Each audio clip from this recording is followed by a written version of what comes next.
আমি নামাজ পড়ি না, আমার বিয়াই তো লজ্জা লাগে না?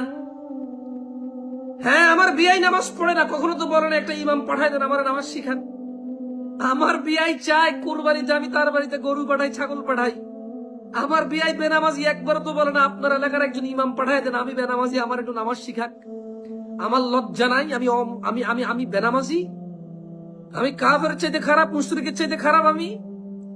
আমি লজ্জাহীন, নির্লজ্জ। আমার বাড়িতে একজন খতিব পাঠান, আমাকে কিছু নসিহা করুক।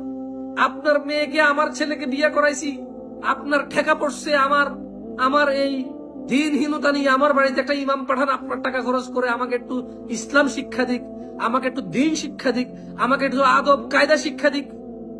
কোনো বেয়াই তো বলে না যে আমি বেনামাজি, আমার বাড়িতে ইমাম পাঠান নামাজ শিখাক।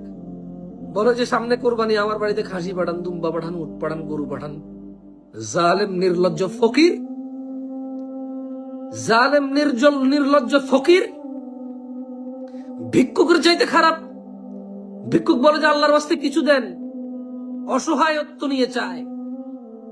আর এই বিয়াই, সে জোর করে, জবরদস্তি করে